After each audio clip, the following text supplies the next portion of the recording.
Ivar, thank you for taking the time to sit down with me. Just first question right off the bat. You followed John Martin.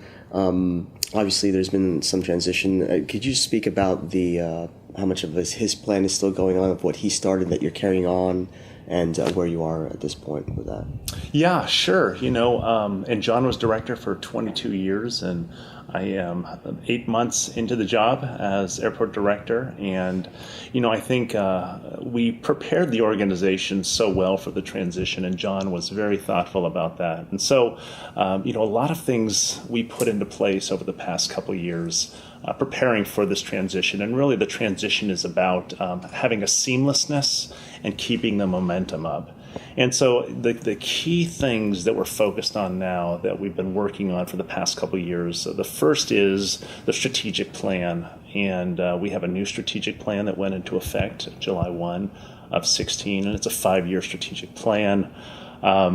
And it talks about a lot of the aspirational goals we have. And then the other key piece of what we've done over the past couple of years is look to the future and develop a capital plan that is responsive to the kind of growth that we're seeing and responsive to revolutionizing the passenger experience. That's how we described it. And so there's this really nice alignment in our strategic plan with our capital plan that continues to elevate SFO as a premier world-class airport. So, and then there's a third piece of that has been, I think, key to our success over the past 5 years, and that's really driving a culture.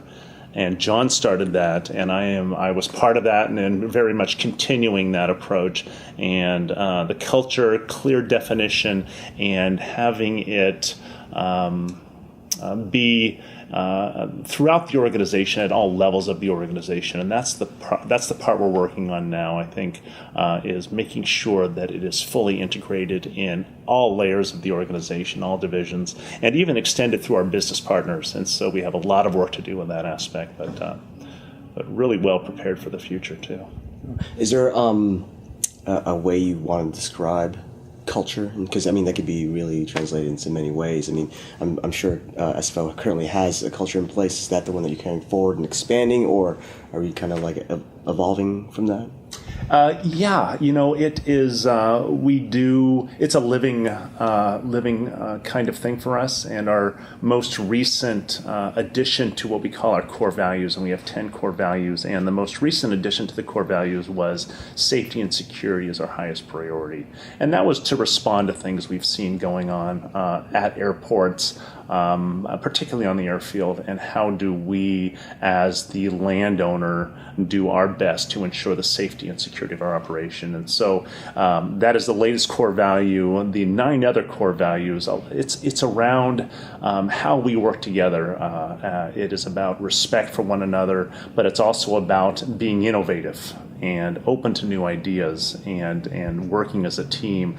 And it has the work we've done to integrate that up to this point has been fantastic. And so I think a lot of SFO success has been because of that culture and the hard work we've put in over the past 5 years. And now to the future, it's how do we make sure that it is something that is, again, throughout the organization and also engaged with our business partners. And so we've come a long way with culture, and we have a lot more work to do. It's funny you mentioned the word innovation, and that's something that a lot of businesses in any industry are always trying to focus on. What's next? Getting ahead of the curve, and staying relevant. There are obviously some innovative things that you guys are doing, especially with the ride-sharing services. Can you speak about some of the work that you guys are doing in that front? Yeah, you think about the region we're in, and it's the Silicon Valley. Yeah, the innovation capital of the world, as we like to describe it. And we as an organization and need to be ahead of that and need to have that embedded as part of the DNA of our culture. And so to be able to respond to disruptive technologies and how can we best leverage SFO to take advantage of those, and how can we get ahead on things too and be industry leading. And the point about ride sharing and Uber and Lyft and SFO was the tip of the spear for this and the first airport to permit these kind of operations, and we had to be innovative to best take advantage of that movement. It was clearly something that was demanded by the passengers. And so how can we best for our purposes and to the benefit of SFO, take advantage of that? And so we developed in-house our own application with our staff that controls all of the ride sharing on SFO property and does all of the billings for us. And now it's been very successful for us. Last year we made $25 million in revenues from the ride sharing operations, and it's just continuing to grow too. The growth of the ride sharing, it's incredible to see, and we're taking full advantage of that. And so I'll just give you,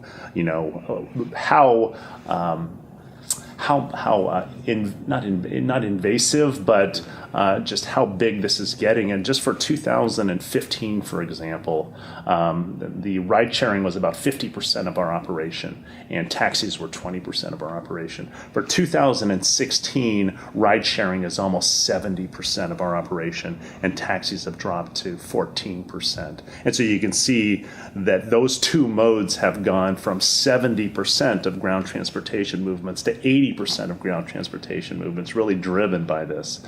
So it's a game changer for ground transportation. And it comes with a lot of challenges around congestion management. And so, we're dealing with those kind of things as well. We've taken advantage of the business side of this, and we've got programs in place to really protect the operation as well. I know you have a chief innovation officer, I believe in Ian Law. I believe that's his title. Is that correct? Or yeah, he's our CIO. CIO. Yeah. So, that's kind of different for an airport to have. I don't know if it's inspired because of your proximity to Silicon Valley or what, but obviously, again, you're thinking ahead about innovating and technologies. How much of an advantage has that been to really, improve SFO and from just maybe internally, but from the passenger experience point of view? It's been very influential, and Ian Law is an exceptional leader for our airport. Ian's been with us now 3 years, I think, and he's really taken on an industry and driven innovation in so many important aspects of what an airport does. And I think he's doing a lot of great work now with ACI around shared use versus common use as airports move to make the most efficient use of their facilities. And so having that kind of leadership has been instrumental for us. Ian is also engaged with Silicon Valley type businesses and incubators too. Like there's one called Plug and Play that we're working with now that does industry specific type sessions and brings in startups and innovators in that area to really focus on the problems and look for solutions. And so, I can't understate the work that Ian has done, both just for his passion for this business, but the leadership and the kind of team that he's assembled. They're a real force in this industry. My last question is really pretty simple, not to be morbid or anything, but let's just imagine it's only been 8 months, I believe, that you've been on the job. Is that correct? That's 8 months? Right, yeah. So if we were to flash forward 5, 10, 15, 20 years from now, it's the end of your tenure, you're moving on, whatever it is. Obviously, the legacy you leave behind, you want to leave it better than when you got it. What would SFO look like if you were stepping away on that day? However many years from now, let's say. What would you have accomplished and what would it look like now? I think it's just a seamlessness about air travel, a customization of air travel where everyone can choose what their experience looks like. And the checkpoint experience is solved, and I think there's a lot of great work going on in that area with the TSA and startups. And so I'm excited about the possibilities of biometrics and what's coming for the future. And so I think about when I'm ready to leave, I would want it to be just a place that there wasn't any anxiety or stress. You actually started feeling like you're on vacation from your house when you're preparing to go to the airport, and your experience at the airport continued and didn't detract from that feeling of, hey, I'm going on vacation, but now I have to go to the airport. I want it to be, I'm going on vacation and I'm starting my vacation at the airport. And we've tried to do that, and I think Terminal 2 was a very successful and innovative project for us, and we've got a $6 billion capital program that's going to elevate all of our terminal experience and really engage technology to hopefully achieve that kind of environment for people. And then I want it to continue to be a place where people love to come to work and engage their passion. I feel that way about SFO right now and the staff we have at SFO. And then, of course, in safety and security, I want it to be world leading and have the safest, most secure, and be known for that and really drive that part of it. And then just the fourth piece of that, I would say, is our stewardship of the environment.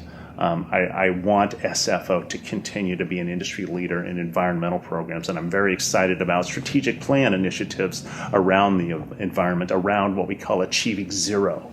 I think that's very important for our industry, and I'm really excited about the team we've assembled and the initiatives that we're putting behind this to do really exceptional things. Ivar, thank you for your time. Thanks. My pleasure.